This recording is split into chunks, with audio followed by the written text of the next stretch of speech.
Good way to start the show. I know, right? Okay, boys, episode 8. Got Yeah. Dustin Oswald from Bombs Away Art.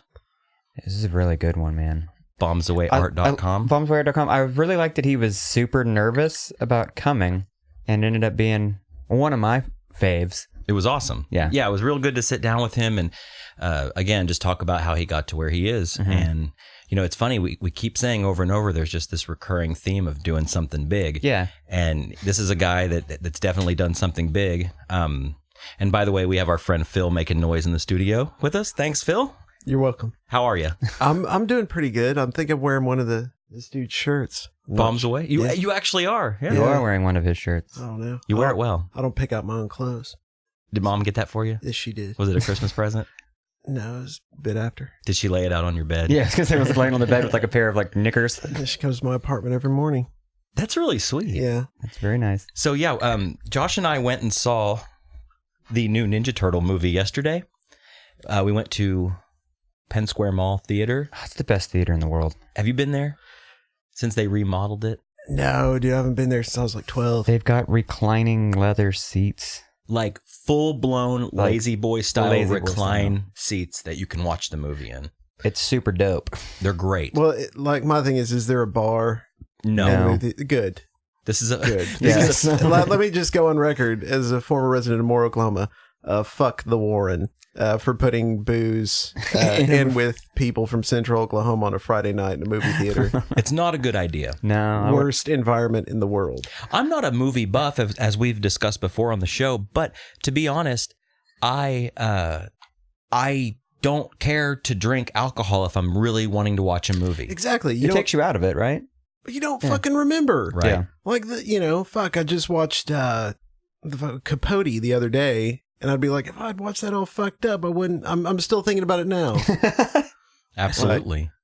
So yeah, we went and saw Ninja Turtles, and I had seen the first one. Josh had seen the first one as well. I watched the first one maybe 2 weeks ago. I watched it at work. Late bloomer. On my computer at work, like, you know, in between jobs and stuff. And I liked it. I didn't think it was Citizen Kane. Right. But I was happy with what it was. Second one, 2 thumbs up for me. I think they refined what went wrong in the first movie, and more action, better CGI. Sure. Better character development. Better plot, more characters. It was, man, it made me feel like a kid, Phil. I haven't felt that way in a while while watching a movie. Well, that's my issue, because fucking, like, I watched that Batman versus Superman, and the first half of that fucking movie was not as bad as everybody said it was. I mean, fuck, it's watchable. Like, but that second half of the movie just falls apart, and I'm sitting there thinking, if I was fucking 6 and still hopped up on sugar sitting in a movie theater, I would be pissing my pants with joy right now, Yeah. but I'm not. Yeah, turning 30 sucks, because, like, you can't, I mean, like, for me, going to Crossroads at 5 was the event. You know, you're in your car, you're all of a sudden in this big place with all these flashing lights and shit. Now, you talk to me about going to a mall, I'd honestly rather, shoot myself in my right foot than go to a fucking mall. I mean, the even the thought of, do you want to go to the mall? This is what happens inside of me.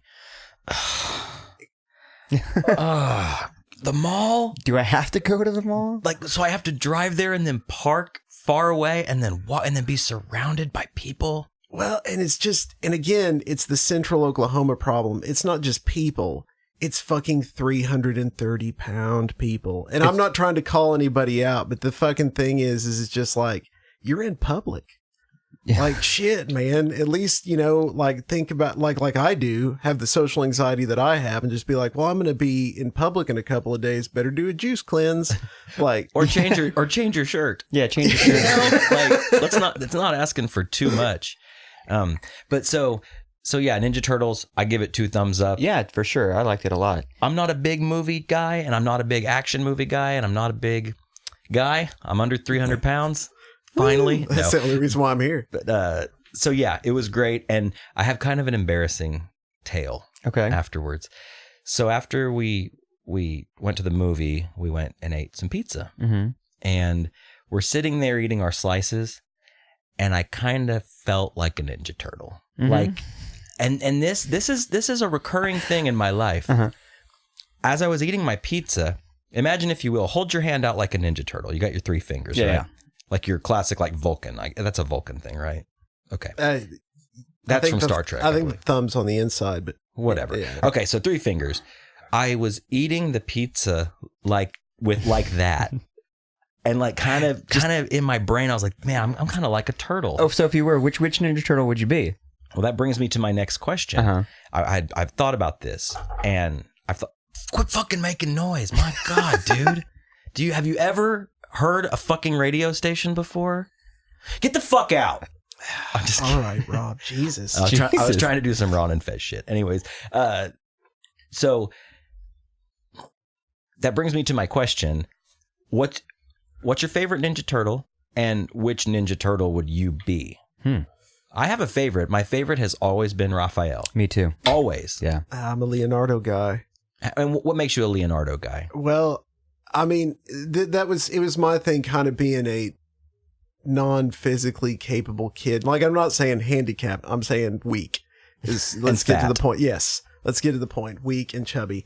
And, so like Leonardo was kind of like, he was the Wolverine of the Ninja Turtles. He was the ultra badass, disciplined hero. He was a leader. The White Knight. Right. That's what Leonardo was. Okay. So I've got I always, I guess he was my Ninja Turtle. Now, which Ninja Turtle would you be? Michelangelo. Is it because he's a party dude, right? Yeah, he's the party boy, and he doesn't do nunchucks really well. They just kind of have to have him along to make Splinter feel better. I think it was probably the last weapon in the drawer, and he's like, "All right, man, nunchucks it is." Spin him around. Yeah, I mean that's and I mean the only admirable quality he has is he could probably take an ass kicking pretty well. Right. Like he's just the big, dumb, fat turtle. Or right. like in Shadowrun terms, not to get too dorky, but he's the soak, Right. So what about you, Josh? Raphael's always been my favorite since I was a youngster. I wouldn't say that I would be a Raphael. I kind of see myself more as maybe a Donatello without the smarts. So a turtle. Yeah. No, I get what you're saying. You know what I mean? Like the kind of like, I don't want to use the word nerdier, but like, I don't think Donatello sees a lot of action. Doesn't seem like he's the fighter. He's the one that's like, tell you what, guys, I'll map quest it and I'll get us there. Right. And I'll figure out how to get you guys in there. Well, and you underestimate that because he's the driver. He is the driver. I mean, you're not going fucking anywhere without it. And you guys have toured at least a little bit. Oh, yeah. Like, you're not getting anywhere without the fucking driver. Mm-hmm. Right. Because, I mean, that was always my thing about, like I could never fully be a manager of a band because I am a shit driver. Like it would end up being the bassist or the drummer driving us from town to town. And then, they just leave me somewhere in Kansas City. They'd be like, enough of this dude. He doesn't know how to drive. Given hand jobs for a ride back to the, Well, that opens another question. How did they learn to drive? Well, they learned all kinds of things in the sewers. I guess so, but through videos. I guess. The internet. They have the internet. Yeah, that's one of the things with the newer turtle thing. It's very much all about internet. Mm-hmm. What I liked about this one, not to talk too much about the movie, was the theme was being yourself. Yep. Yep. It was really touching, really sweet movie. And they did the characters really well. Like what you're saying, action packed. There wasn't a moment where there wasn't action. But they kept, like the big fight scene was super short, sweet, in and out. Yep. And they made Krang look badass. If I were to pick a favorite turtle, it would be Raphael. And if I were to pick what turtle I would be, I would say Raphael because he's kind of like a curmudgeon. He's smart-ish. Mm-hmm. He's not a brain, but he's like street smart. Mm-hmm. He knows how to communicate, but he's kind of an ass. Oh, yeah. Hole. Not an ass. He's not a ham like Michelangelo. He's more of the asshole. Yeah, he's the dick of the group. Yeah, and this is Talkin Turtles with Rob, Josh, and Party Boy. And so going back to the how the internet was all over this movie. Right. Like, as far as technology, a modern Turtles. A perfect thing happened during the movie. And this happens every time. And tell me if you've ever noticed this. Let's say somebody has a watch that shoots like an augmented reality in front of them. Yeah. Have you ever seen this diatribe where they take the two fingers and zoom in on the map? Yeah, they're always pressing Windows, and then they go and like spread their hands apart and like go into a map. I think since Minority Report, that's been like a trope in movies. Where it's like, they spread it out and they throw something away. And trope is the word I'm looking for. Yeah, the spread out and then the touch the window and slide it off the screen. Like, don't need that. Yeah, I'm gonna navigate this shit. And it's all super quick. Yeah, like I mean, I don't know if you've ever seen me with a mouse. It's fucking. I'm like a grandmother. Well, and there's no lag. There's no loading. It's like it's just right there. The next thing I need. Right. So, anyways, this episode with Dustin is awesome, and I was really happy that he came by. We're actually giving away a copy of his new novella. Let me reach here for it. The Bloodied Past of Jingleheimer SVS. He was gracious enough to donate a copy to us, and he has signed it, and we are going to give it away via social media. So I don't really know how we're going to do it yet. This is the first time we've done something like this. But basically, if you just go to @BoysPodcast on Twitter or on Instagram, the easiest way, let me back up. The easiest way is just to go to boyspodcast.com. That's a hub of all things Boys Podcast. Right. And we're going to figure out how to give this book away. It's really nice. I read it and actually read it twice. Yeah, I read it 3 times in a row, like the night he gave it to me. And man, it's a really interesting book. It's cool. It's kind of in the style of like Lemony Snicket or I felt a Maurice Sendak kind of a vibe from it. Yeah, I can see that. But yeah, it's just it's short passages with drawings, and like the first time through I studied the drawings more. The second time through I kind of paid a little more attention to the words, and I really enjoyed it. So it's a cool thing to give away, and just go to our website, and I don't know, we'll post about it on there on our Facebook or something like that. Yeah, maybe an Instagram kind of a thing, or something. But yeah, it was really nice of him. So anyways, without further ado, here is Dustin Oswald.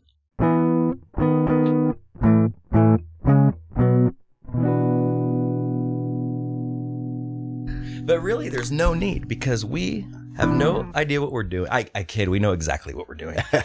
But there is seriously no need to be nervous, because the whole point of this show is just to get people on we know, people on that we don't know, and you just kind of tell your story and how you got to where you are now. So no pressure. Yeah. I'm not a talker, so I'm just going to go ahead and throw that out there. That's okay. Have to ask some. Well, that's what we're here for. Sure. And this is Boys. What episode are we on, Josh? Is this 7? 7? 7 or 8? Hold on, I can tell you like real quick. I believe so. This will be 8. Okay, episode 8. So we're almost to 10. Almost to 10. And thanks for listening, downloading, sharing, liking, all of that. It's been awesome. The response, Dustin, has been really good so far. For not even hitting 10 episodes, it's like cool to like log in and, check the analytics and all that behind the scenes stuff and see that actually like every episode's like a few more people, and then people are going back and getting the old episodes, and it's cool. So yeah, as Josh said, thanks for listening. And you can go to boyspodcast.com. It's the hub of all things for this podcast. It goes to all of our social media, all that stuff. The Twitter, the Instagrams, point the Facebook. That out real quick. Got the number 8 right there. Oh, shit. Holy shit. See, nothing to be nervous about, man. Now, full circle. No pun intended. Figure 8. But yeah, there's a link if you want to donate to the show, throw a few bucks our way. It helps pay for bandwidth and shit like that.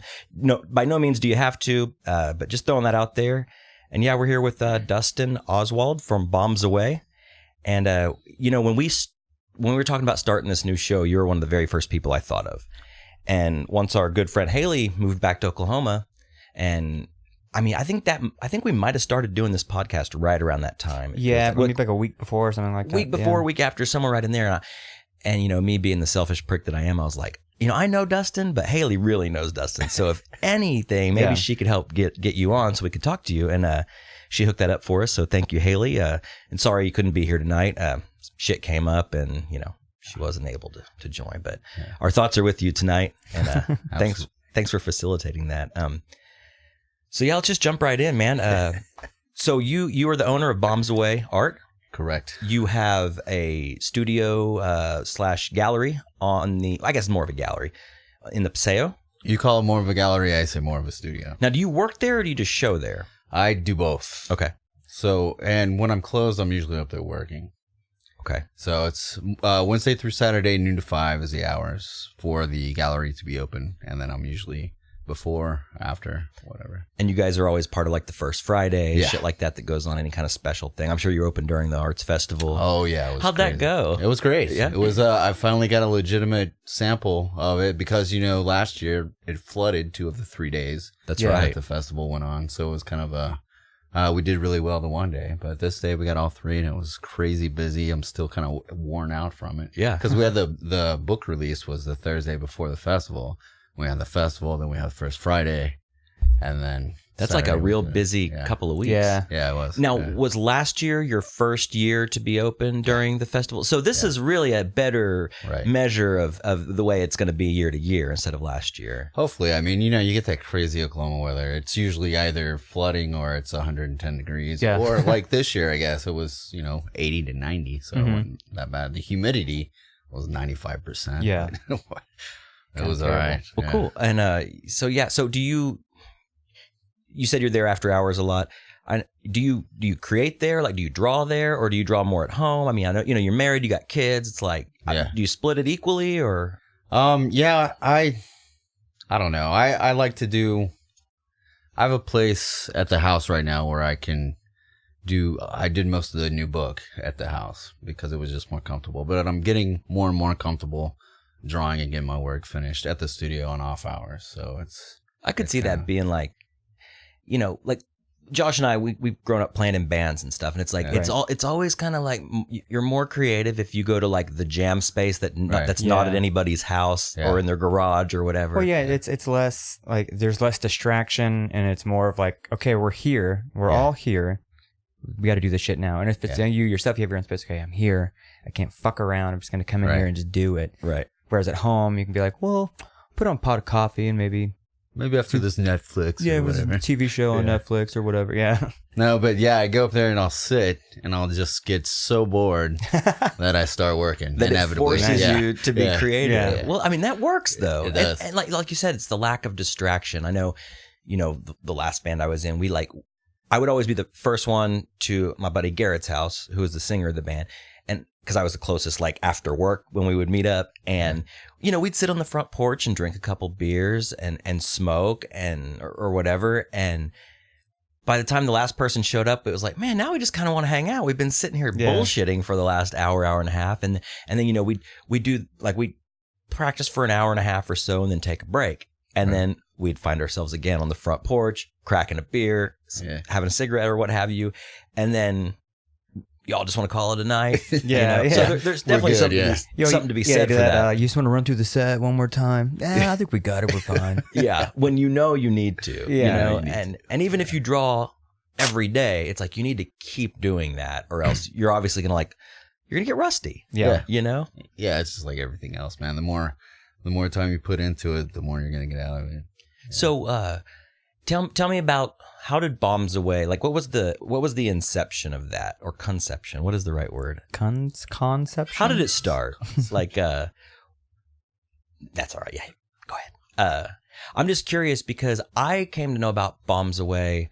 Man, it had been years and years ago. You were in your old house, and I think Haley brought maybe Erica and I, or it might have been before I was with my wife, but we came over to your house and you had some shirts and stuff and some art, but it wasn't nearly to the scale that it's at now. Mm. So I'm just kind of curious, how did that all start? How old were you and stuff like that? I started in college, basically. The Bombs Away started as like what I used as a personal carpe diem kind of a slogan thing. So it was just like all in or whatever, live in the moment, those sort of, Mhm. mantras. And then I started the first t-shirt I made was when Joey Ramone died. And I made the stencil, spray painted on some t-shirts, and just like give them away to all my buddies at college. So then I was thinking, like, it'd be easier to sell art on t-shirts than, original paintings or whatever. Because, more people can buy t-shirts. Mhm. Yeah. You can sell t-shirts. Everybody wants a t-shirt. Well, and everybody wants a cool looking t-shirt, and I'm not here to like kiss your ass the whole time, but like if I buy a shirt, like if I go see a band and the shirts just suck, Yeah. that's like the worst feeling. Because I'm a habitual t-shirt buyer. Yeah. Erica's always like, don't buy it. Like I went and saw the Deftones a Mhm. week or two ago with Haley, and I didn't even go look at the merch because I didn't want to be tempted. But Haley comes back and she's like, I just spent $50 at the merch table. And she's like, these shirts are so awesome. And the first thing Erica said when I came home, and not to be all like, oh, my wife, but she was like, you didn't buy a shirt, did you? And I was like, this time I didn't. Right. So anyways, going back to that and your point about printed art versus shirts, I can totally see how that could pick up steam quickly. Yeah. So and I didn't know anything about, the actual screen printing process. So once I got out of college, or I moved out to San Francisco and I did some odd jobs out there, but then I came back here, worked at a print shop, got promoted to shop manager, was figuring all this shit out. So I decided I can do this. And I took out a loan. My mom actually gave me this loan to buy my first screen press, and that's how it started. Hand pulling the shirts in my house, and So kind of learning as you go kind of a thing, or just shit you picked up at working at that print shop? at the print shop. Yeah, Okay. that's where I, because it was a huge print shop. It was creative marketing over on Britain, on like 82nd and Britain, and a bunch of great guys to work with over there.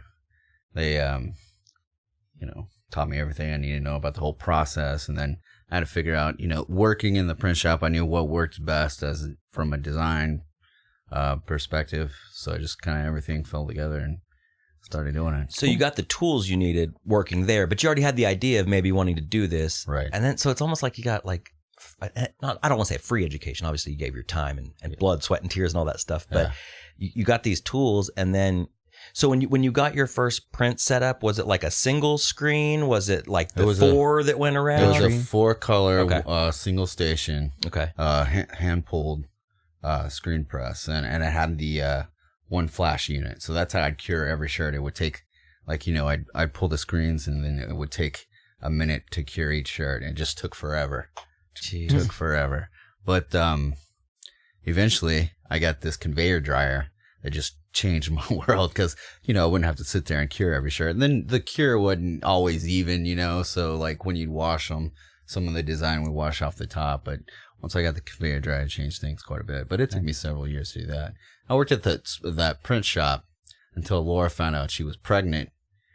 And then I just kind of shit myself and passed out. And I was like, I got to do something. And I'm not ready to do this. Now, was when you found out that she was pregnant, was that the moment? And it's funny because you said earlier your mantras and, kind of bombs away. Yeah. This recurring theme on this show since like the first episode is like something big, like doing something big or falling into something big or making something big happen for yourself. Mm. When you found out she was pregnant, was that when you got the ball rolling on that? Or did you go get another job, or like what path did you take then? Is that when like you amped up doing the apparel and stuff? Yeah, I knew that working where I wasn't going to cut it, because we were barely getting by as it is, and we were bringing this, other living being into the whole mix of it. So I took an internship at this place called Romancing the Stone in Hot Springs. So I would drive like every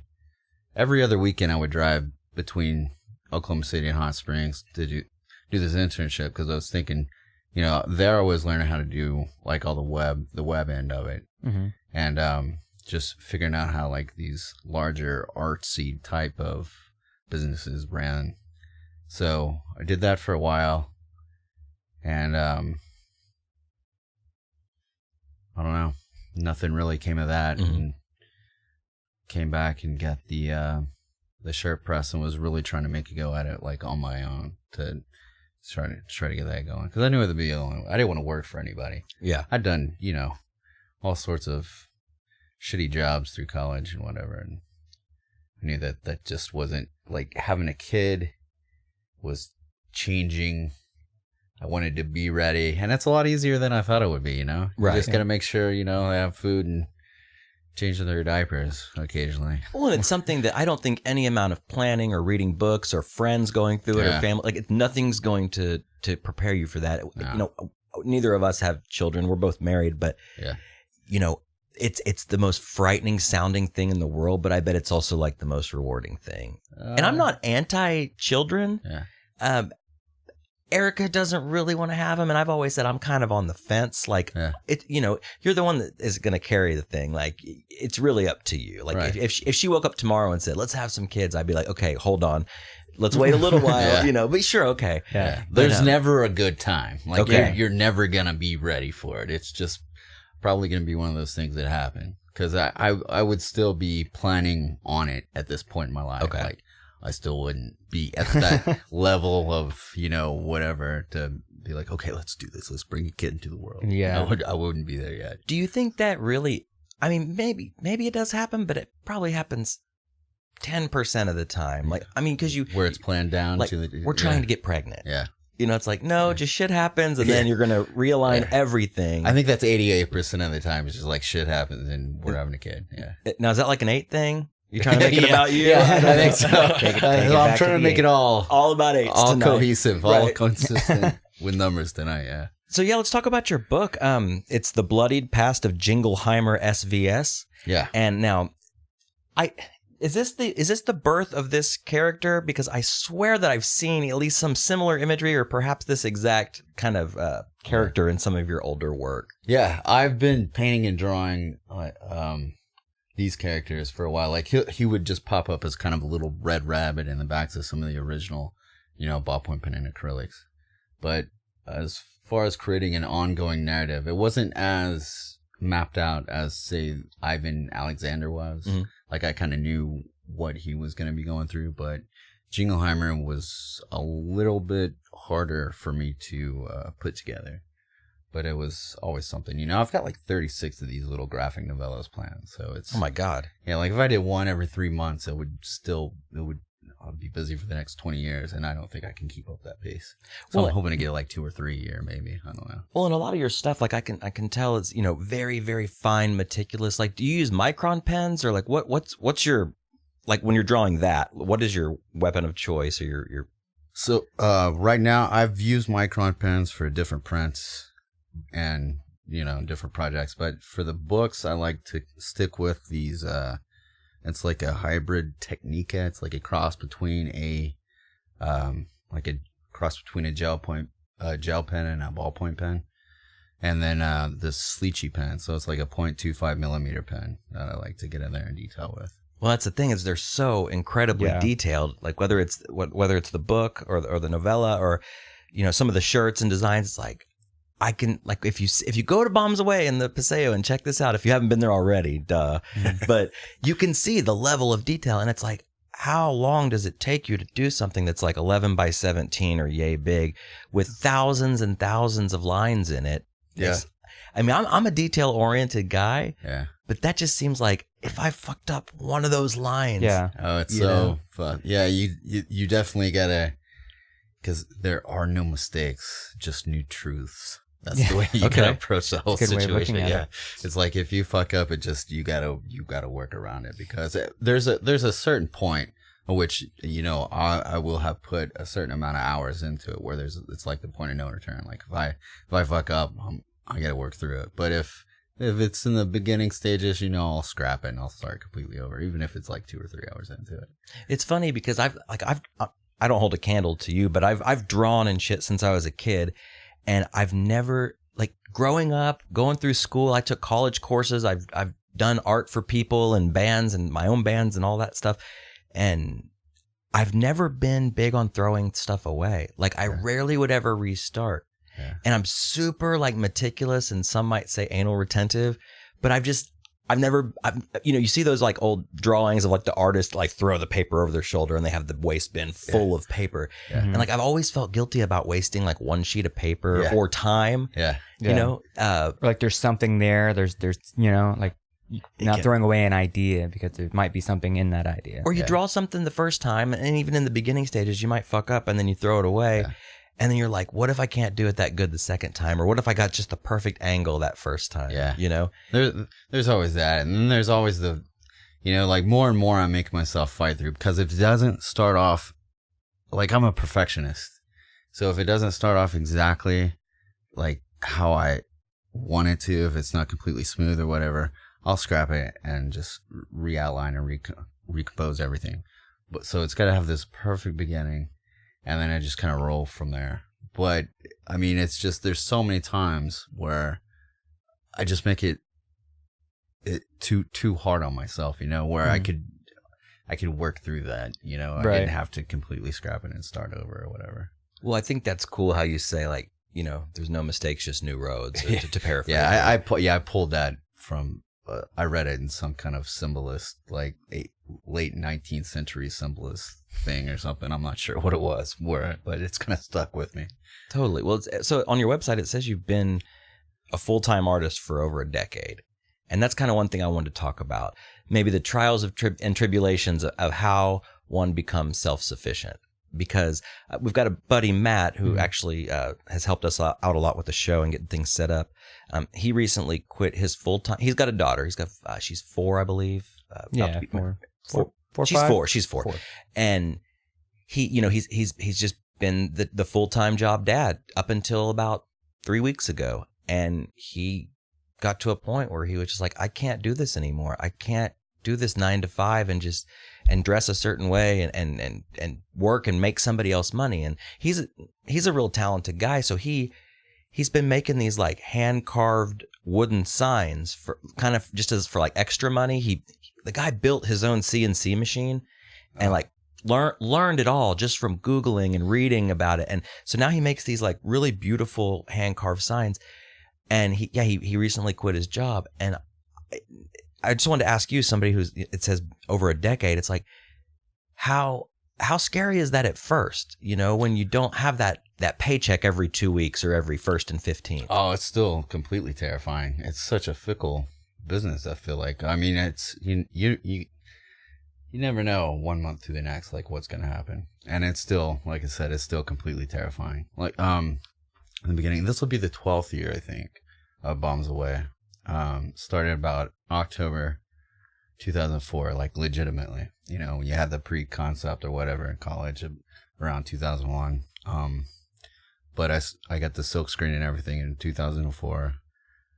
And it's still like, I didn't think it was going to work for a while until about 2008. So I was going back to school and I was going to get my master's in psychology and get special certification in art therapy and do that because, you know, around that time, around 2007 or 8, we had a second child. So I was like, okay, fuck. This isn't gonna work. Yeah. So started looking into that, but then the Oklahoma Pride really kind of took off, or the Oklahoma Centrics. Well, and that has a lot to do with the basketball team. Oh, well, yeah, but this was even pre-basketball team. This was like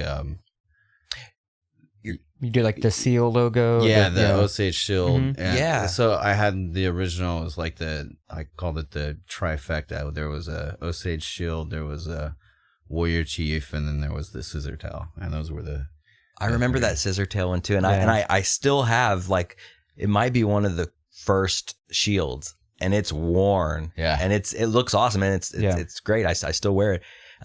So yeah, I said the thing about the basketball team, but yeah, this does predate that by a few years, couple years, just barely, yeah. But that also had to kind of come in and help a lot because anybody who knows Bombs Away knows that correlation between, like, you know, the original design. Well, they're all original, but you know what I mean, like the artistic things and then like the artistic nods to the team and things like that. I just realized I'm wearing one. I didn't even know a dork! You did that on purpose. I did not. I woke up, grabbed a shirt in the dark and put it on. Got to work. Didn't even think about it. You're just trying to make friends. It worked, buddy. No, I liked you the moment I set eyes on you, and you haven't taken your eyes off of him. I haven't. Well, we got. Speaking of the arts festival thing, Paseo Arts, he and I got pretty drunk in the back room that one night. Talked comics and punk rock for quite a bit. It was awesome. Yeah, I like to throw down at those things, man. I like to have a good time. It's a good time. Yeah. And I think that being all like buttoned up about it and taking it not that you don't take it seriously, but taking it way too seriously. Yeah. You know, where gotta ride the straight and narrow and I can't have any fun. It's like that's what it's there for. It's the Paseo. Yeah. It's not Wall Street. If you're not having fun, you're doing something wrong, I think. I don't know. It's all about having fun to me. I mean, no, it's not. It's not all about having fun, but that's a big part of it. Making that money and having fun. And feeding my kids and, taking my wife on vacation every now and then, Yeah. So this Oklahoma Pride, it's funny that you bring that up because my mind immediately went to the basketball team. Yeah. But looking back in my brain, I do remember that this new sense of like, I'm an Okie. Like, I mean, I've got a fucking shield tattoo, you know, Nice, like, yeah. I think I got that probably right around that time, and my brain still didn't connect, but it's interesting to look back and remember that. And it's still something that's like a big deal. It's still a huge deal. I mean, there are so, back when we started, there was 2 or 3 companies, and now there's, I don't know, man, dozens, it seems like. Yeah, but most of the company, I mean, those 2 or 3 companies aren't even around anymore, right? Right, no. Like Cadillac Cowboy is not. He's not doing his. There was Dead Cities, which formerly Pollution, Jordan. Mm-hmm. Jordan Wonder, he moved to Brooklyn. I think he's got a pretty successful like leather shop or something. He's making like leather jackets up in Brooklyn, New York. That'd be a cool job. He's kicking. He's still doing his thing. He's just not around in Oklahoma City. Have you given thought to moving out of Oklahoma, or are you like happy to be here? Like, have you ever given thought to what if I started this or moved this to New York City or LA or wherever else, overseas or whatever? Yeah, I'm perpetually thinking and talking about it. I just can't seem to get my wife on board with it. And it's not that I don't enjoy it here. Right. It's just the climate is a little too thick for my blood. Dude, it's hot as fuck. I like the cold weather, man. So do I. And Cold weather? Cold weather and mountains. Okay. Or, I could go the other way and go beach in cold weather, but I love colder weather. Yeah. Right. And Eric and I go around and around because 2.5 years ago, we went to Colorado and we got married while we were there. Yeah. And I take that back. I went to Colorado once on a Christian ski trip when I was like 12. Yeah. So that doesn't count. But it should count, man, because I count. I did that like 2 or 3 times. You gotta count it. I guess it does. Okay. Well, we went back and I was like, besides the obvious reasons, I was like, oh man, I fucking love it here. Like the air was nice and crisp. It was like cool, I guess it was March, so it wasn't like the dead of winter, but it wasn't quite spring yet. But she was like, no, I could never live here. We got out of the car and it was snowing, but it wasn't hot, and I was like, this is perfect. I can breathe. It's awesome. I mean, it wasn't cold, right? Wait, it was snow. Yes, snowing, but it was snowing, but it wasn't cold. Nor wasn't hot. I guess we're all right here. But well, it was the like, elevation. You're so damn close to the sun. Like, you know what I mean? Like, it's not going to get too cold. Like, there's people that I've seen, like, or talk to people who like to go up there and they snowboard in like t-shirts. I did that. Yeah. When I went on the trip that I don't count, I was like in like a huge, it was the 90s, a huge oversized like Adidas shirt. Oh, okay. I was going to say corn t-shirt. Close enough. I mean, I wore it because they wore it. Yeah. But yeah, it's weird because I guess because the elevation's high. I don't know. I'm not a fucking meteorologist or whatever it is. But I want to live there. And Erica's like, no. Next vacation we got to go to the beach. We got to go somewhere with like sand and sun and water. And I'm like, all right, fair enough. We'll go there. But I'm always on the fence about wanting to leave Oklahoma, but I don't know if I'll ever do it. Yeah. I did it when I was younger, and you did it when you were younger, and you did it when you were younger. Yeah. But now we all found ourselves back here. Yeah. And I've always said it's like the curse of Oklahoma. Do you think that's what it is? Yeah, but maybe not. Maybe it's the older I get and I start maybe going back to the word complacency. Maybe it's like, you start making excuses like it's sure as shit cheaper to live here. Yeah. Housing prices super cheap. Places to eat, and now there's more and more. Like, when you started Bombs Away 10 years ago, there wasn't half the stuff that was around. Like great local restaurants, bars, things like that. People can like do things, and now it seems like whole thing is becoming more locally. Yeah. So like maybe in another 10 years, our city could be as cool as, let's say, Austin or Denver. Maybe tie that Boulder. Maybe we can be Boulder in like 10 years. Right. Well, that's the thing, though, is like you get older, you get out, and you realize that a lot of these cities, man, they're pretty much the same city these days, like with all the big, branding and corporations that have taken over all the interstates and everything. So you got to look for the places where the little local creatives can thrive, like in Oklahoma City. Set that up pretty well. I mean, where it was affordable, and there was always risk, but I mean, you could afford to take one. Right. Yeah. And it seems like that is Oklahoma's a weird double-edged sword, man, because like I hate with a capital H a lot of the goings on as far as like the way things are run around here. Oh yeah, And the funny thing is, and what blows my mind is, and maybe it's because I don't run in a huge circle, but everyone I know hates it. Yeah. But we're not. Are we not the ones with power, or are we not the ones that vote? Yeah. Or are we not the ones that do the research? What's the deal, right? Like, why can't we get this shit changed? I don't understand. But it's like we're on the front lines, and it will happen. Yes. It's just Eventually. Well, Yeah. like we talked about a couple of podcasts ago, we were talking to Ben from Anthem Brewing, and we were talking about the beer laws. And I guess that went into effect. Those bills got passed. So we will have beer and or cold, 6-point beer or whatever, and wine in grocery stores and shit like that. So that's one thing that took forever to get, that maybe we can go from there, and maybe other things that are legal in other states can become legal here.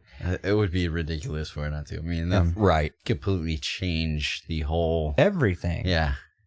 dynamic of everything. Well, I guess there's something to be said for being alive in the time, and maybe being our age in the time that all this stuff is changing. Like, do you remember when tattoos were illegal still?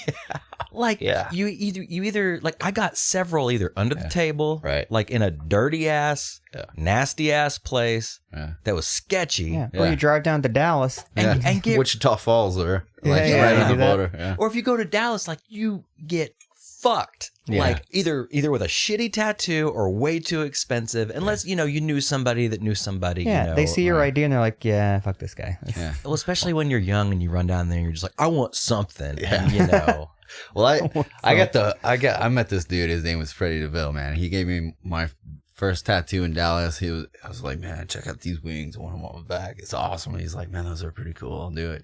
But it turns out he wasn't all that good at his job, and he had a super heavy hand.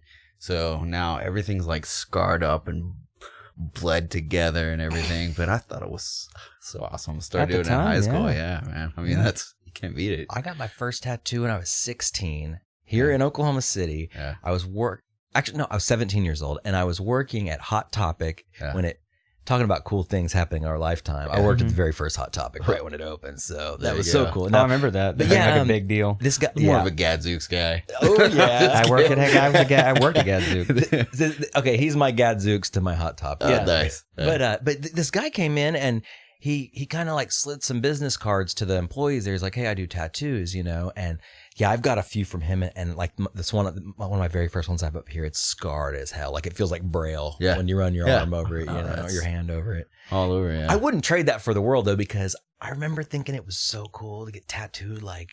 This guy used to tattoo in California. He moved here, and then he just did it out of his house, for a living, you know?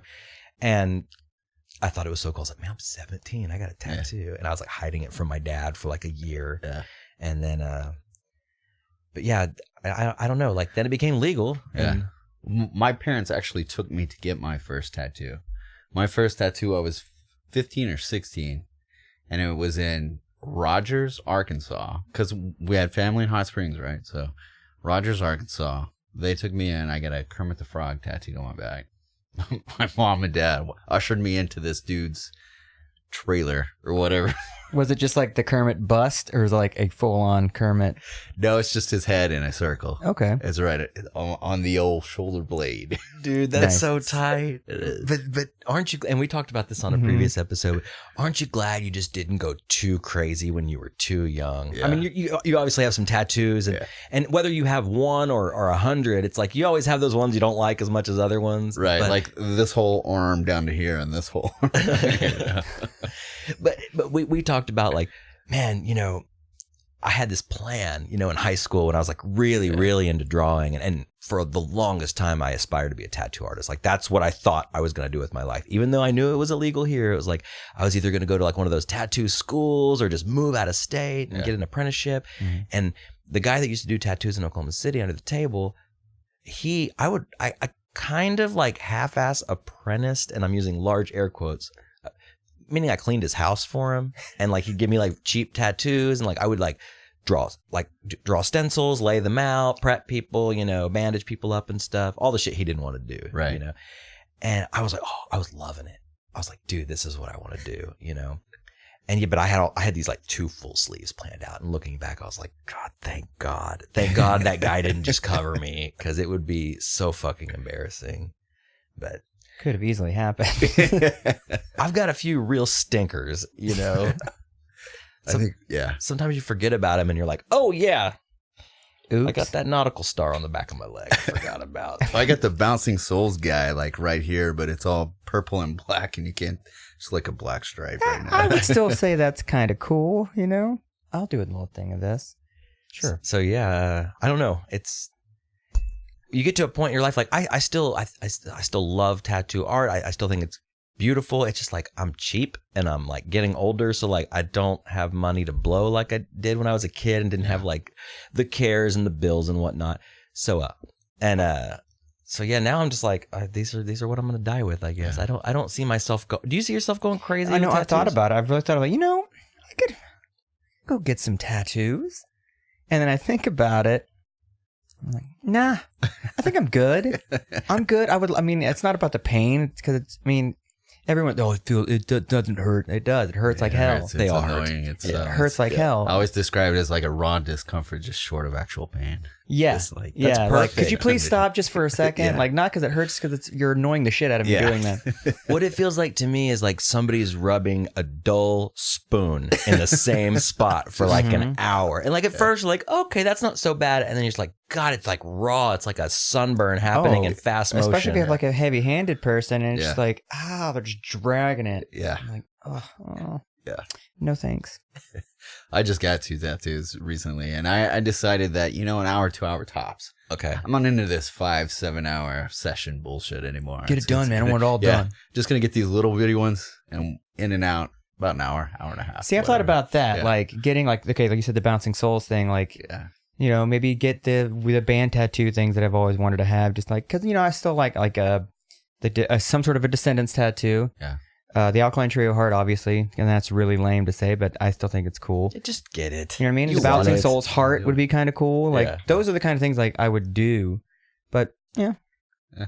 Then you got to figure out where you're going to put them. And then you kind of want them to like, you don't just have like just pieces randomly on your arm. You want fillers. So then what do you want your filler to be? And That's kind of the thing that now though, like I remember growing up and looking at tattoo magazines and like studying that, you know, like we would swipe them from the grocery store because my dad would never buy that shit for me. You know, I came from a pretty like conservative, not conservative in the modern sense, but like just like old school Christian upbringing. So like my dad was never going to buy me a tattoo magazine. So we'd ride our bikes down to the Country Boy about a mile from my house. There's a little gas station, or not gas station, a little tiny supermarket. And they'd have all these tattoo magazines, lowrider magazines, shit like that. And like, I was always too big of a puss to steal them, but my white trash friend Bobby, he would just steal whatever. And I would just kind of like lead him around and just be like, I'll take that. Hey, give me that one. Yeah. And then we'd tear out of there and ride our bikes back and like look through these magazines, you know. And I remember, you know, it used to be like the waves and the Japanese, like the wind, I forgot what they call that, but like the wind bars or whatever. Yeah. And now it's like I see more and more people just with like this kind of like old, like sailor looking almost. It's Yeah. like, I don't know if it's like a hipster thing or what, Yeah. but then you see like speaking of session work, like I'll see on Instagram sometimes like these crazy like geometric patterns all over Yeah. somebody's body with like a ton of like blackout. Yeah. And I'm like, dude, how long did that take? And that had to be terrible because my longest tattoo is maybe 2 hours long. And I was like seeing God by the end of it. Oh, you yeah. know? You don't want to tell your tattoo artist to hurry up, obviously, but it comes to a point where you're like, I'm done. Let's more poking, less yakking. Yeah. You know? Well, speaking of, we're going to take a break real quick and we'll be right back.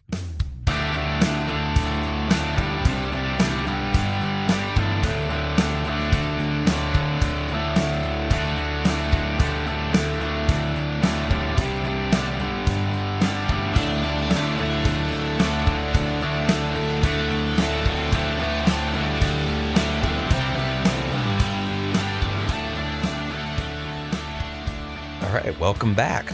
welcome back, Cotter. Again, you know, it's funny. I always think we take a break. We probably need to plug everything again. And then I forget this isn't drive time radio. If somebody made it this far in the episode, They've already heard the first thing. they know who we're talking to. They know the website, bombsawayart.com. They know boyspodcast.com. They know tweets of boys on Twitter. They know boys podcast on Instagram. Yes. They know all of that. So there's really no need to repeat it. But you just did. Oh, well. So this is the part of the show, you know, we talked about Bombs Away and we talked about kind of where you are now.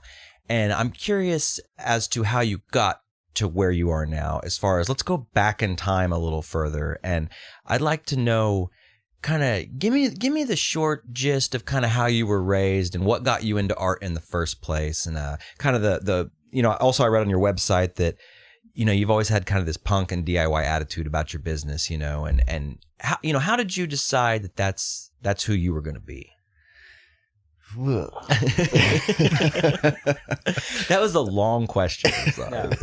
I grew up on a farm in Apache, Okay. Which is in Southwest Oklahoma. I graduated with like 30 kids in my graduating class. There's a population of like 1,200 people total. That's really small. It's really small. So I've read a lot of science fiction. I listened to a lot of punk rock music. And I had a sort of I don't know. I felt weird. I felt sort of alienated. And I want to clarify because I just realized that somebody, I used that term. I said I felt alienated, and one of my old schoolmates heard it and was like, fuck that guy. He was the most popular guy at school. What do you feel alienated for? I want to say I didn't feel persecuted. Right. But I just felt like I didn't share a lot of the same perspective on a lot of the small town stuff that was going on or whatever. Well, that's a big difference because you can be, looking back to we went to high school together, and I wasn't, by far, I wasn't the most popular kid, but I was always kind of popular because I knew how to draw. Yeah. So like the jocks thought that was cool, the girls thought that was cool, the freaks thought that was cool. They do come out at night.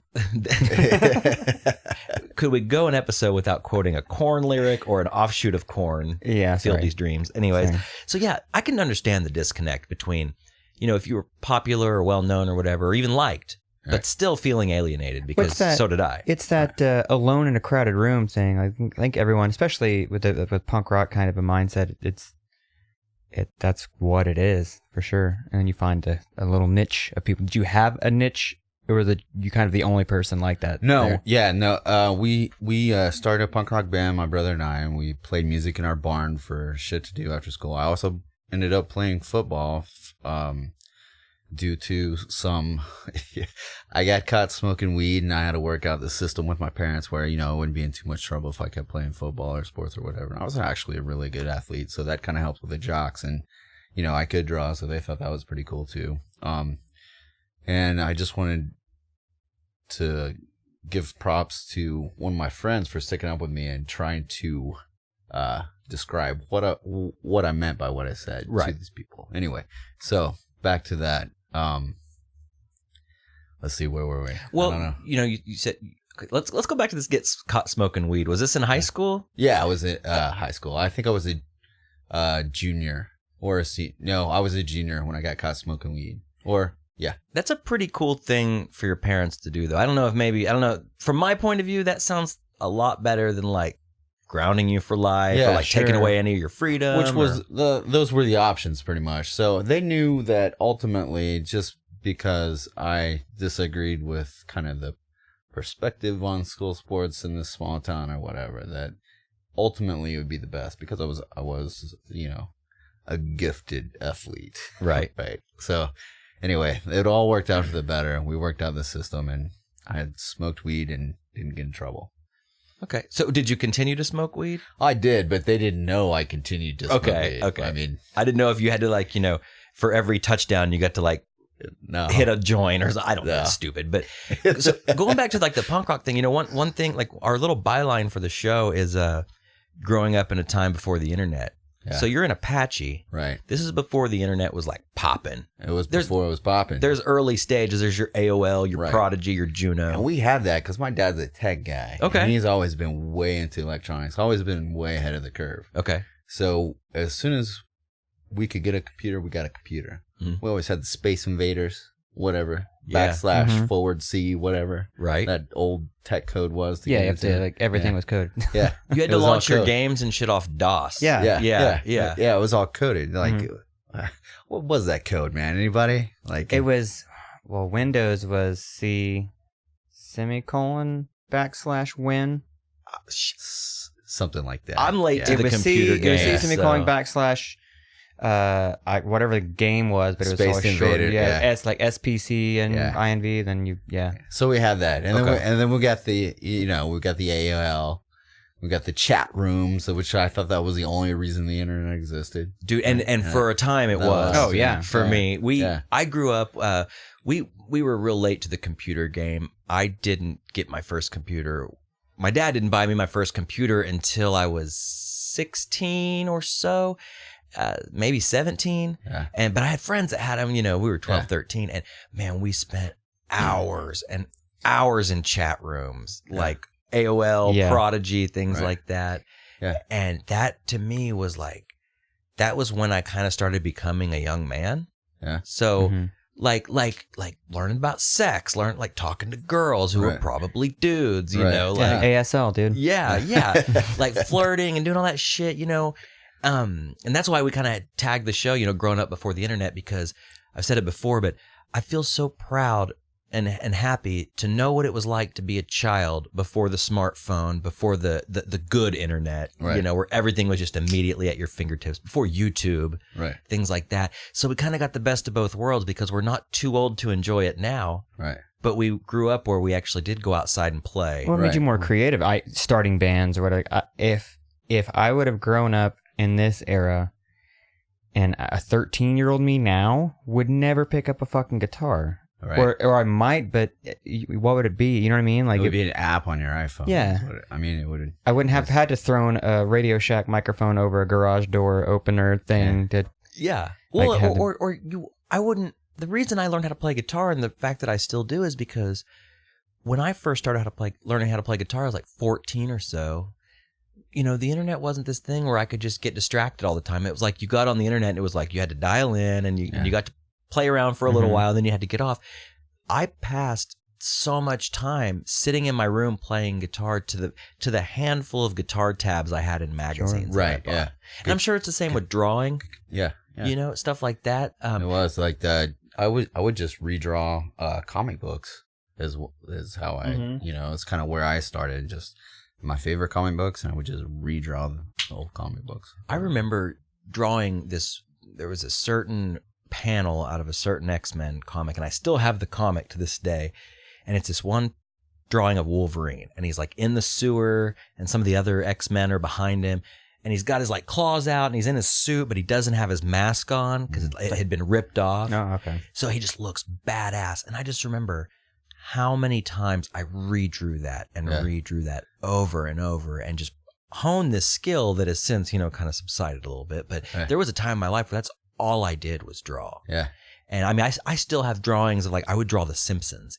We weren't allowed to watch it, but I would like find a picture in like a Entertainment Weekly magazine or something. Mhm. And I would draw Bart Simpson over and over and Yeah. over, And that's just, that's the way you learn and develop your own style or whatever. I remember my favorite drawing I did was when Crocodile Dundee came out. It was a crocodile with like the hat on and everything, and it said, "Good day, mate." I think I still have it somewhere. Did you do it over and over? I did. Well, I don't know if I did it over and over, but it was prominent on my display, like on my wall. Hell that was yeah. the one that got front and center. That one and this drawing of Wolverine that I did. So, What other comics were you into? I love the Marvel universe. I think I preferred that more than the DCU.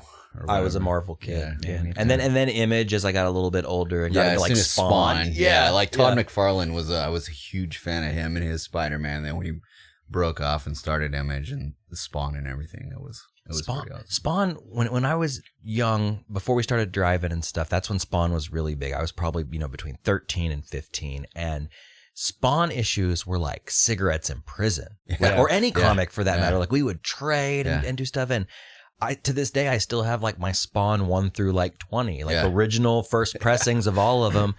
Half of which I traded a buddy for, half of which I went to the comic shop and bought, with my allowance. But Todd McFarlane, man, for me, he was a big deal. Yeah, Big deal. Same here. All the detail that went into like Spawn's cape, the chains, like how long it would take, because a lot of superheroes are real simple to draw. Sure. Yeah. But Spawn with all that cape, chains, like the scenes in hell. The imagery, like it was darker too. Like not only like in theme, but in the actual art, it was like it was like more shaded, a lot made it look seedier because it was. I mean, it was a seedy, dark comic. Yeah, like he made a deal with Satan. Yeah, so you're not gonna draw it bright as shit. Yeah, like smileys. Well, no, I was coming from X-Men, things like that, and it's like like there's something to be said for the '90s X-Men. Like when it was all like blue and yellow, really bright, like the pink hair, and like, you know, you had your Rogue and Storm and Jean Grey and all that. Yeah. And then to go to Spawn. Yeah. And just, I mean, he's been burned in hell, or how did he die? Al Simmons. He was burned alive. He was burned alive, yeah. And that's why he was all fucked up like Freddy, I guess. Yeah. But yeah, I have a very vivid memory of our junior high, Josh and I junior high. It was like a Halloween school party after school, and one of our teachers, Mr. Dooley, he was auctioning off a signed Todd McFarlane Spider-Man, and it wasn't #1, but it was this really cool cover that had this like chromium badge on it, number 13 or something, probably. And he was like covered in webs, and it was like green. I'm just trying to picture it, paint a picture of it. I won that shit. I bought one ticket because I didn't have a lot of money. I mean, I grew up relatively poor, but the raffle tickets were $1, and I bought one with the $1 I had on me, and I won it, and I coveted that thing. I know I still have it. Like I've always coveted that thing because Todd McFarlane to me was such a game changer. Before that, it was like Jim Lee, people like that. But man, when I saw Spawn, I was like, this is awesome. Yeah. And there was always something about, and still to this day, I had a thing happen to me at work today. I have this like weird infatuation with black metal music. Like I don't know a lot about it, but I'm just super curious about all of it because a lot of the bands have these crazy stories, and you've heard of the churches burning and people killing each other, and it's like mythology, but it's real. I heard about this band today called Blighted, and it's spelled really weird. But anyways, just not to go off on too much of a tangent, but going back to Spawn, it was always that dark shit that always kind of had me by the balls. Well, we grew up Christian kids, so like anything, I mean, that was taboo. That was like, we're not supposed to be I remember I couldn't have a copy of Spawn in the house. Like, it's just evil.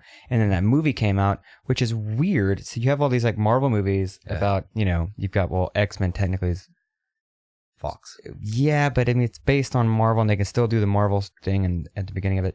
So you have, that was one of the first one. Well, Spawn definitely was the first one. But Spawn seemed to come out like not much long after the comic was out. Like, it hadn't been long.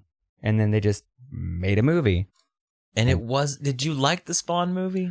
I was pretty disappointed in it. But you know, they had the whole touring van that went to like Quell Springs, and I was fucking there. Oh, did you really? I was there. I was like, I'm gonna see Spawn in this van, and I'm gonna check it all out, and it was awesome. Were you disappointed when the cape wasn't as awesome as the drawing? Like, it was just, I can just imagine like some shitty like 2 foot long red cape, you know, and then maybe had some holes in it. Yeah, it was totally not the art project that I imagined. I don't know. You know, the special effects weren't quite up to the challenge back then. No, and they didn't really hold up. I actually watched some of Spawn. Probably, it's funny we're talking about this because probably like 2 months ago, it just happened to be the highly edited, shitty version was on TV. Yeah. You know, John Leguizamo looked really cool as Violator, but I was like, man, this just does not hold up. Violator at the clown, and then when he turns into that was some of the worst CGI I've ever seen. Yeah, it was pretty bad. I heard they're making another one now. Well, they're gonna do a Spawn movie. Yeah. And that what's do it justice. What's weird about that comic is it still exists. Oh yeah, they're in like the hundreds and hundreds and hundreds now. I think it's up to like close to 300. Okay, over that. Maybe 288 just came out or something like that. That's a lot. Yeah, that's Back a lot. To those eights. Yeah. Hey, 288. Yeah. Just trying to throw you off a little bit. So okay, let's go back. Let's go back here. So you said you started a band with your brother, and I can picture this, man, because we grew up the same way. Yeah. Like we were in the garage, you were in the barn. We're in the barn. But you have like just enough gear to get by, maybe not even that. Not even that. I was at first using a headphone as a microphone, plugged into the amplifier, right? Yeah. And screaming, the Sex Pistols, Anarchy in the UK, I think is the first thing that we played. And then we wanted to get a little more serious. That was in the garage. And then we moved to the barn and we were like, all right, Got a little more space. Yeah. we're gonna get serious about this shit. Got some space to move around. Yeah, right on. So we were called the Mercs for a while, and we just did covers, and we started writing our own, and we changed the name to like the Lee Harvey Oswald Theory, and I get it. Yeah, stuff like that. Johnny One Note or something. I don't know. It was a fun time.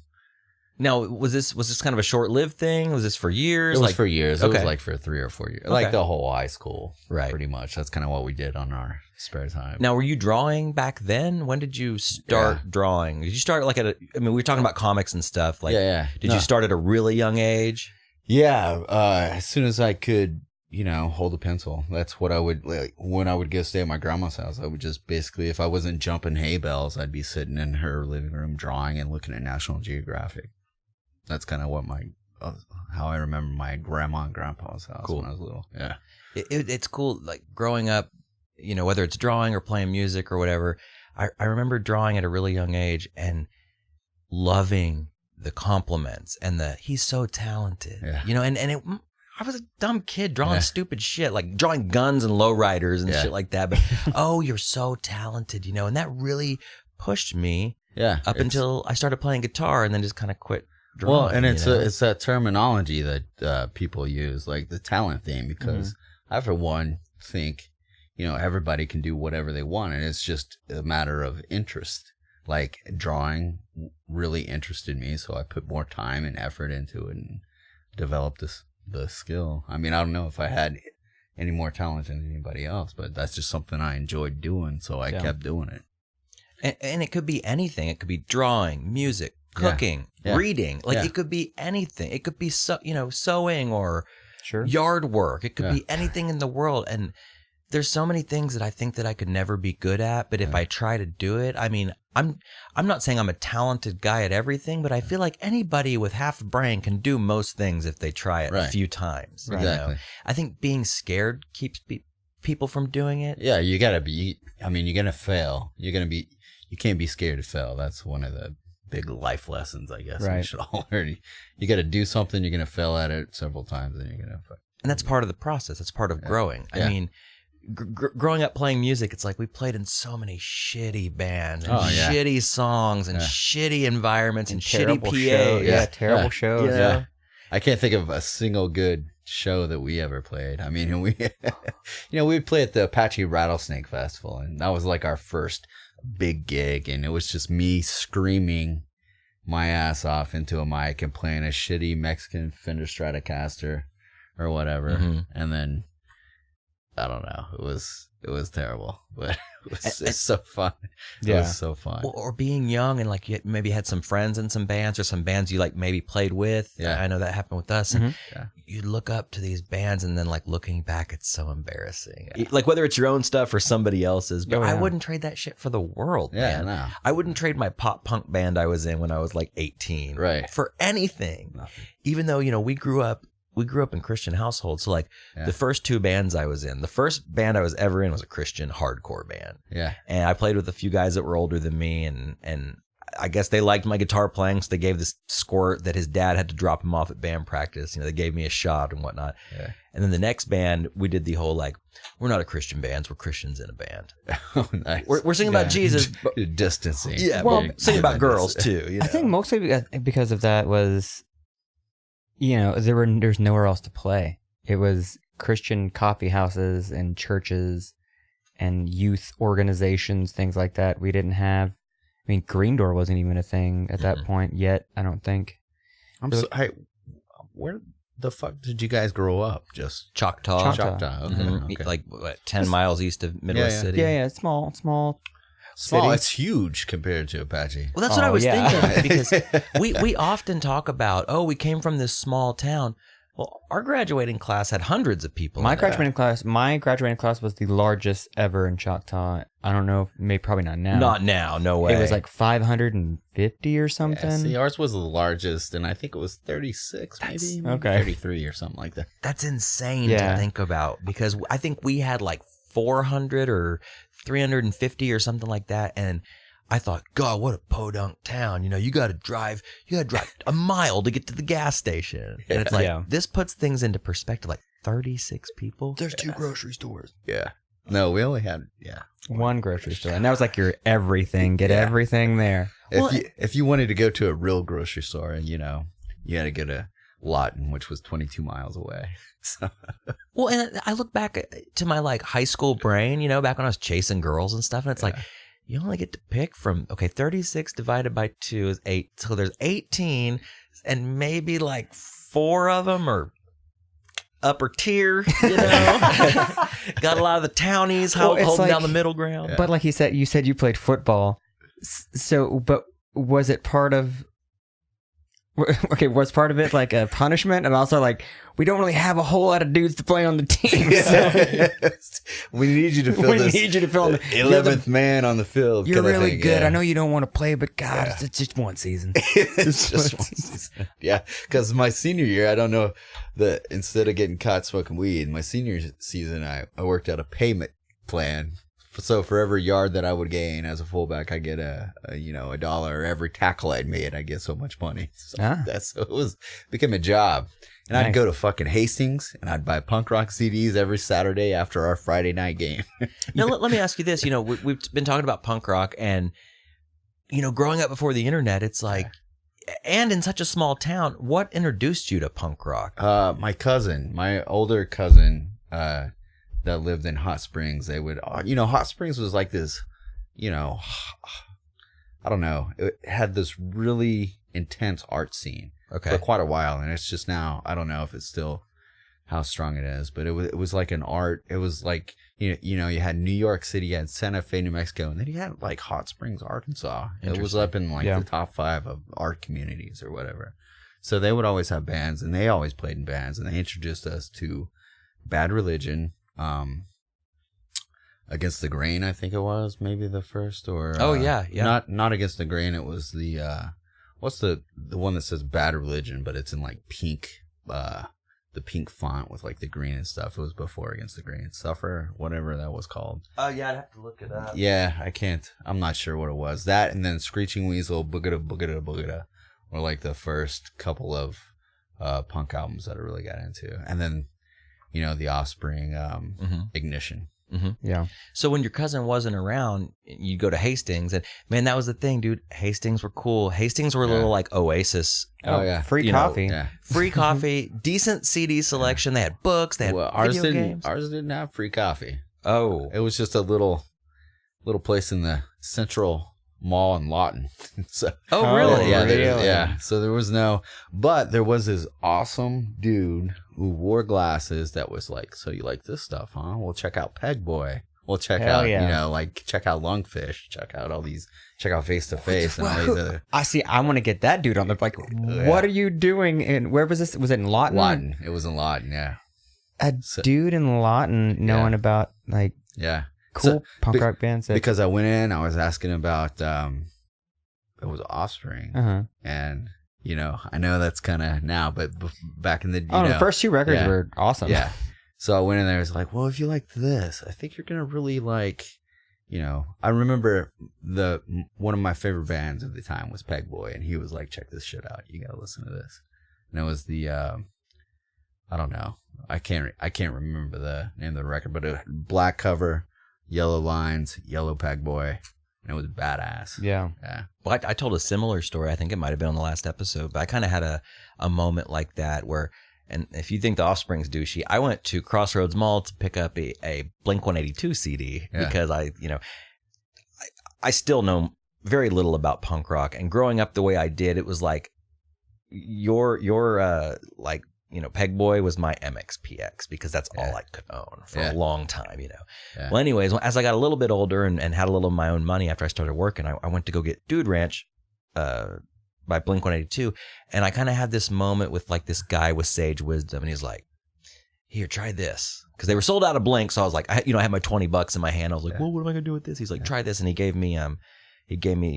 pointed me towards the first live NoFX album, which, you know, still kind of pop punk and whatnot, but definitely a little closer to cool, Right. looking back.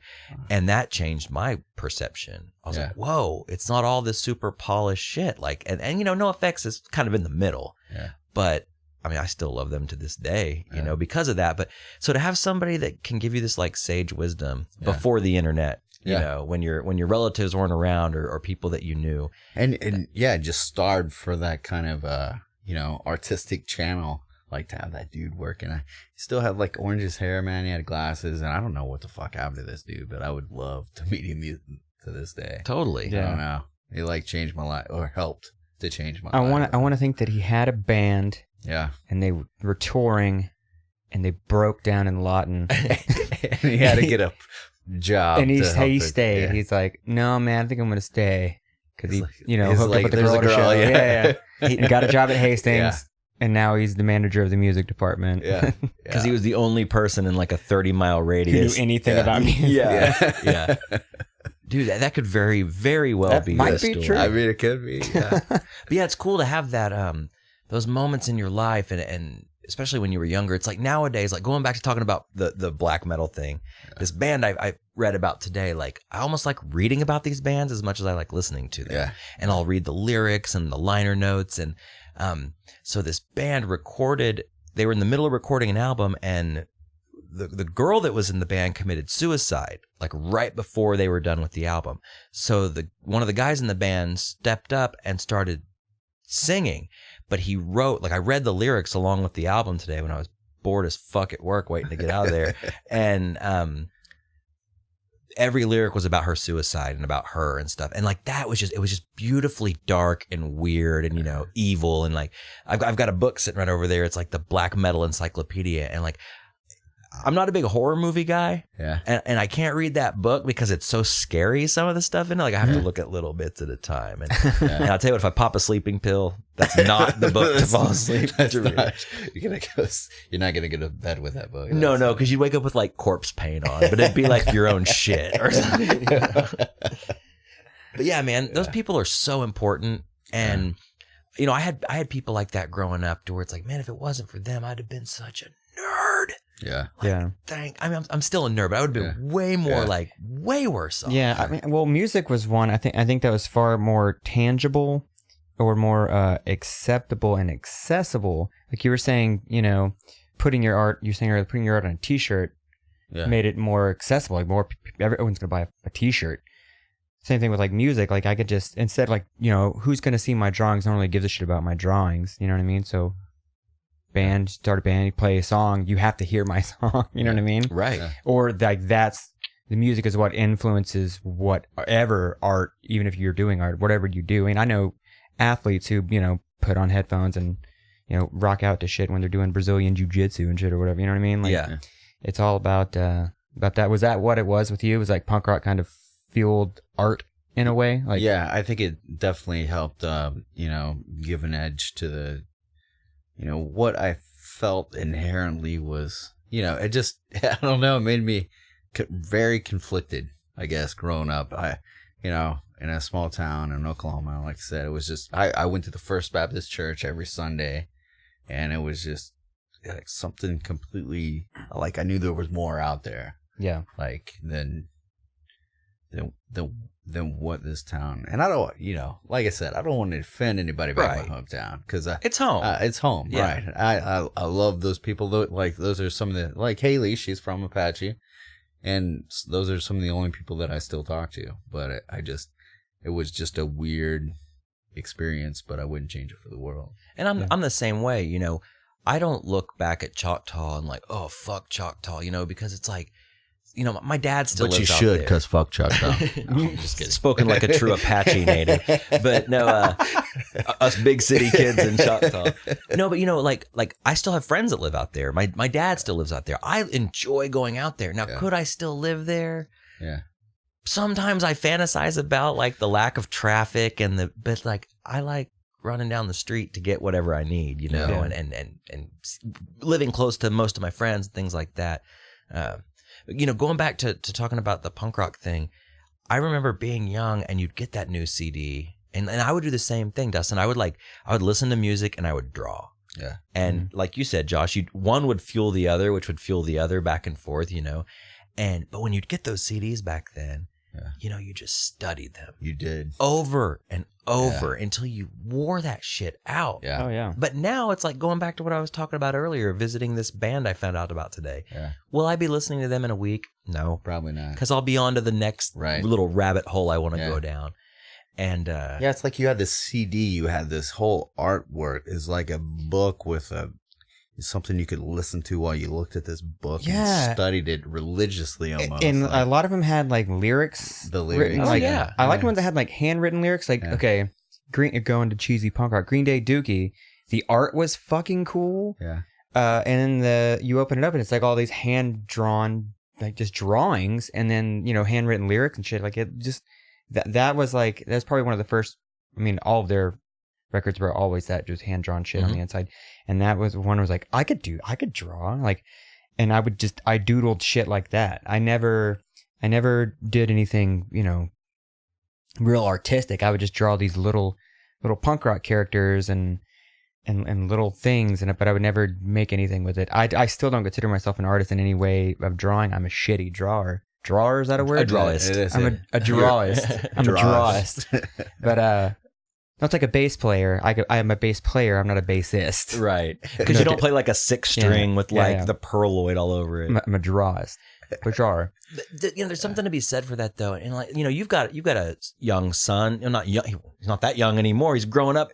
I don't know him, but I see him in pictures, and I'm just like, God, that's a young man He's now. gone by so quick. Yeah, he just graduated 5th grade. He's going to middle school. That's insane. Because I remember, we've known each other for a long time. We haven't never known each other really well, but like, I feel like I kind of know you like through Haley and through other things, but there was something special about those CDs with those booklets. I remember the smell. Yeah. Like you'd get a new CD, you'd rip that, thing, the cellophane off and then the little top deal, and you'd open that booklet and look at it and it would just smell good. And certain CDs, depending on what it was printed on, they would smell different. Like I remember going back and getting Smashing Pumpkins, Melancholy and the Infinite Sadness. Because I was way more into like grunge and alternative shit. Yeah, I totally get that. Yeah. And those, I can just like I'm literally like remembering the smell in my brain right now, and the connection and the tangible, the tangibility. Yeah, tangibility.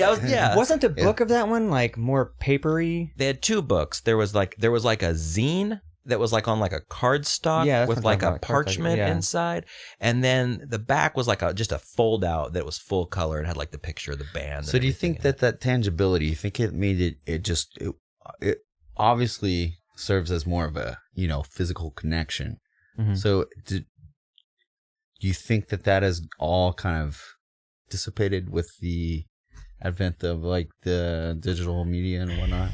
Because you did have, I felt like a bond with these albums. For sure. Yeah, like you would go back and you would search for certain CDs. Yeah, and look through the or buy multiple, like again, going back to the Green Day thing, they had different ones with different art or different whatever on them. Like that shit's kind of cool. Like you were talking about Smashing Pumpkins, maybe the 90s was a time for this box set that the Airplane Flies High, like that kind of shit was really cool. It's like it's a little box, a thing you can go through. It's like 7, like it's like singles, right? That was really cool, and each one had its own little artwork. And I don't think, some bands do that now, but it's mostly digital. And when you go to merch booths, you'll see bands that'll have like records, but they all look so plain, and like there just doesn't seem to be anything there. Like you know what I mean? I think there's a huge disconnect, and maybe we're just showing our age. It's probably what our parents said when, why do they make CDs so small? You can't roll joints on them, and the art's all tiny. You can't, It's like, no, but I can chop my Adderall on it. Yeah. But now it's like, and we've lived through all that. Maybe not so much records, but like cassettes. I started out with cassettes and those are CDs, back. And now it's like mainly MP3s. But what's even the next step is streaming. Yeah. It used to be cool to have a huge MP3 collection and pull it up in Winamp with your visualizer and shit, you know? Yeah. But now it's like not even that. It's like I can stream anything from my phone. Yeah. So it's one step even removed from having a CD. And it's like a constant search. Like you're constantly searching for what you want to listen to. I don't know. It's just... Yeah. Instead of just pulling it up and like listening to an entire album. Yeah. You know what I mean? Or like I have a 77 Mercedes that has a CD player in it. Someone put an aftermarket CD player in it. And so I whipped out my old CD books, and it was so nostalgic, but also like fulfilling at the same time to like put the CD book in the passenger seat and flip through Clack, it. clack, clack, clack. No. Because I mean, I can only do this once. This is for this drive. What is this drive going to be? Right. The other day it was raining, and I put on Saves the Day Through Being Cool. Pop that in. It's a great drive. You know, and that kind of it's your soundtrack, man. It is. Yeah. You know what I mean? And your soundtrack now, like it's the streaming thing. Like, okay, so I listened to one song. Now what do I want to do? Like, it's kind of you're putting like an abrupt like stop and a flow. And then I think music really should be a flow. And there are bands that are doing more artistic things with music. You like concept albums and things like that, which is cool. But give me the artwork with it as well. Like there's some bands that do it. Like what's that band? Not Planes Mistaken for Stars. There's another band with one of those really long names. Mm-hmm. But Diana likes getting their records because each one has like, it's like a trifold and it folds out and makes this like little scene. Like the whole record makes this cool little scene, and it has like lyrics and all that kind of stuff with it. That kind of shit is really cool. Sorry. I think I think that there's still a market for all that stuff. It's just a much smaller market because the masses want the new Katy Perry single or the new Bieber or whatever. They don't. Ariana Grande. Guilty, but I'm not against any of that, and I definitely don't mean to sound like condescending or above it because I like singles. I am a sucker for pop hits. Mm-hmm. I love the new Ariana Grande song. I love it. I listen to it like 15 times in a row because I'm really into like production and songwriting. And, when you have a team of people doing this for you, 20 people write some of these songs, of course it's going to, every millisecond in that track is going to be maximum condensed pop goodness. Right. But there is something to be said for even going back to punk or metal or alternative, that package, that sitting there and spending time with these things. So weird. It's that searching thing. It's like, how Netflix, for instance, you want to watch a movie. Jeez. You end up you're just searching on for Netflix 30 minutes. At least. And that's your night. Well, couldn't find anything. Guess I'm going to bed. Yeah, exactly. I was searching Netflix for 45 minutes. Yeah.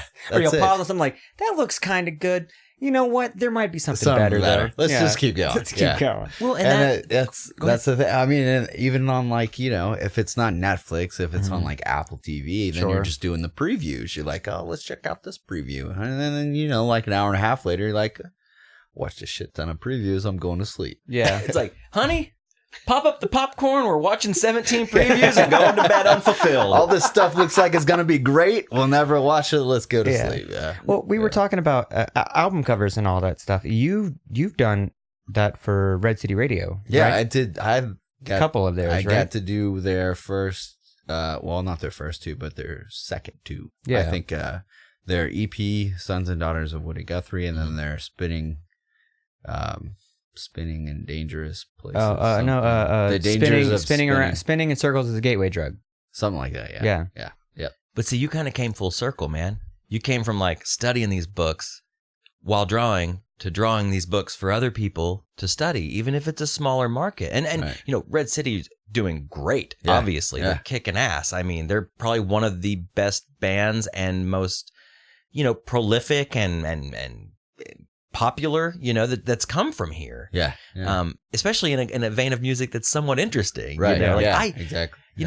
I know some people, and again, not to talk shit, but like there's so much crappy music that is just being put up on this pedestal. Mm-hmm. And I might be guilty of that by like talking about certain bands or like liking certain things. But it's like, to me, Red City Radio, they're doing it. They're solid. Like they never sold that idea. Like those dudes are our age, a little younger, maybe a couple years, whatever.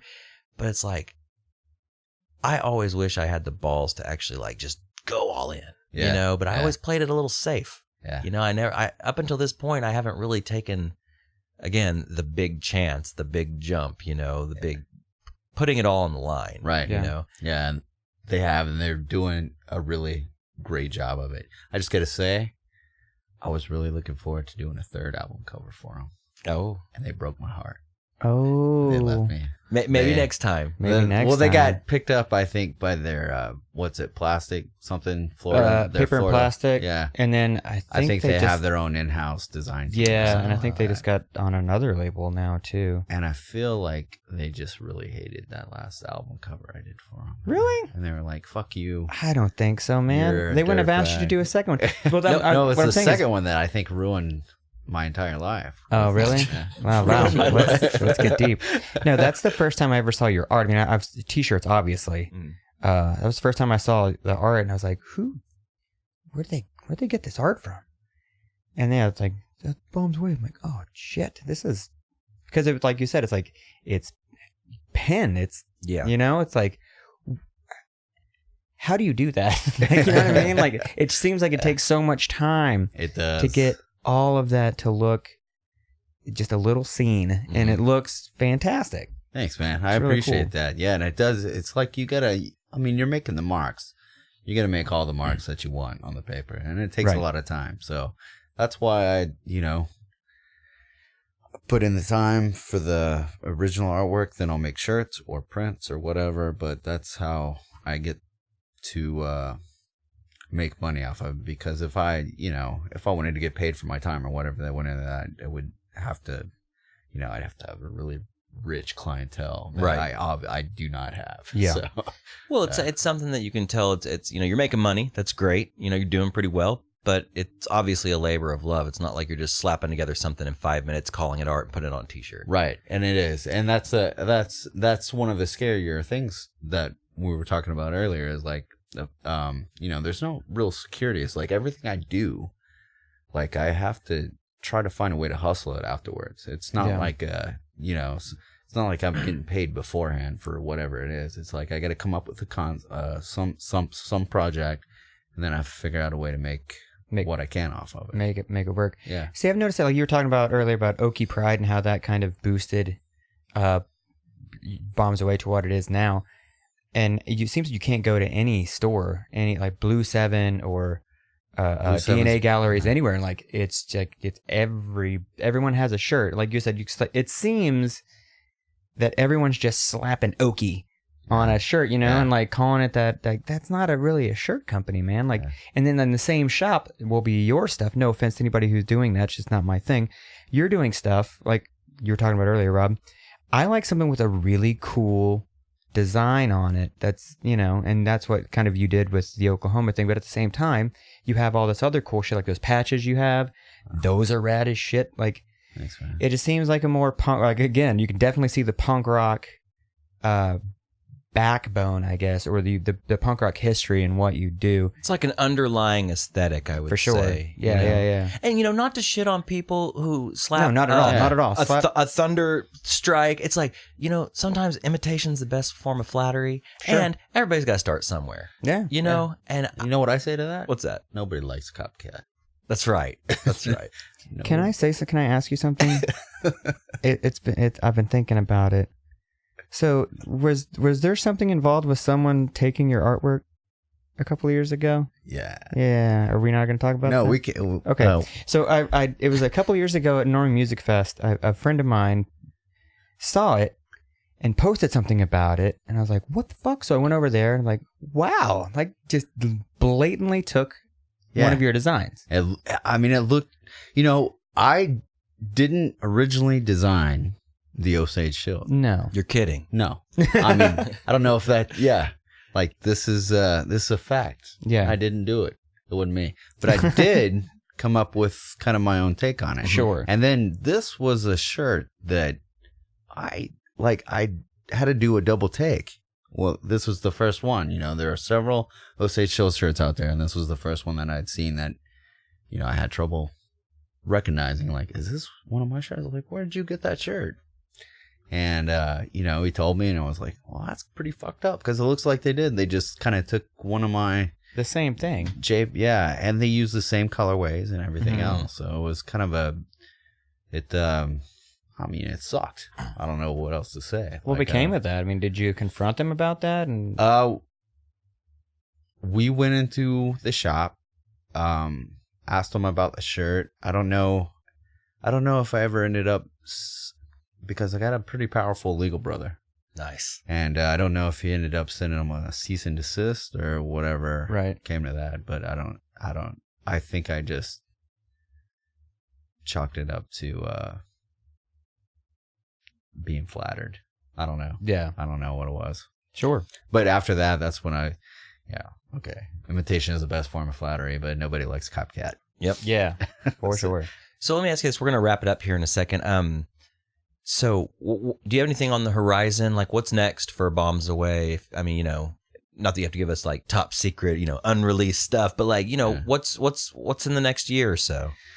I'm gonna stick with the books, man. That's what I really enjoy the most. I think I get the most fulfillment out of is writing and illustrating these books. So I'm gonna try to do another one before the fall,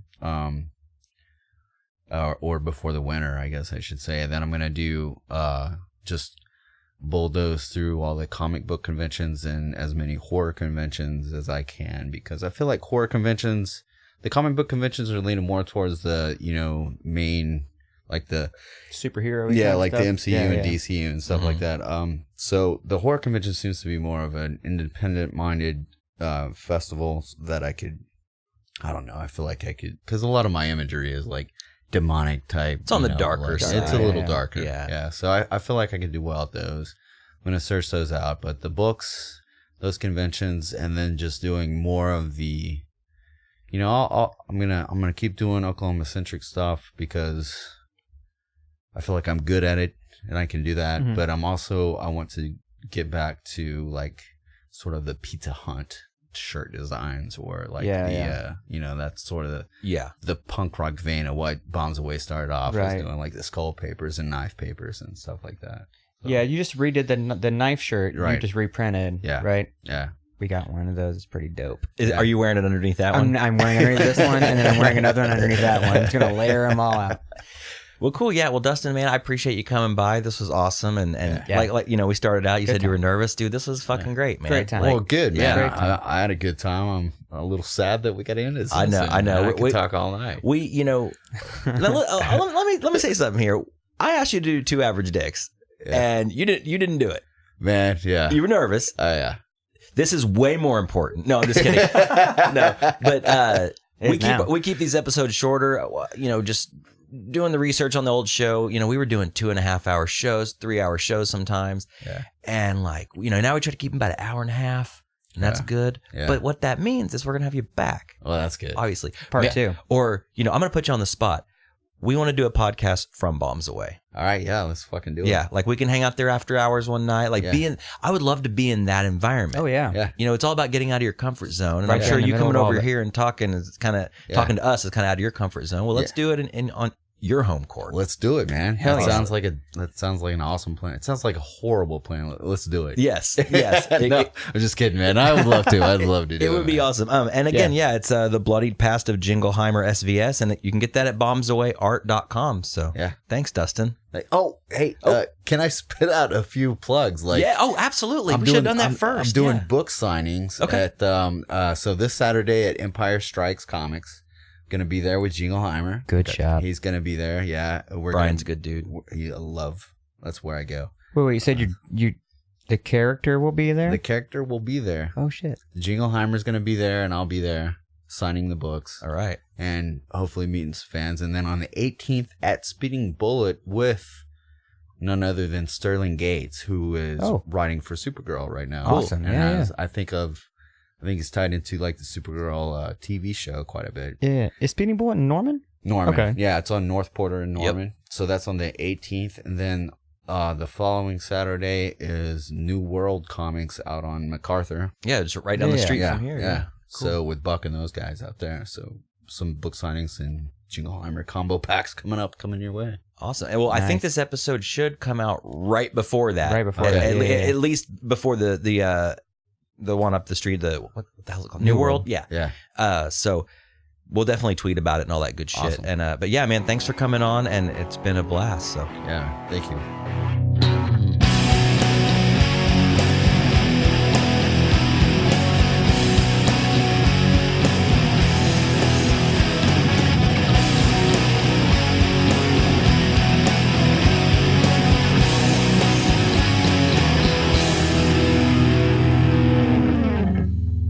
This episode of Boys is brought to you by FatBison.com.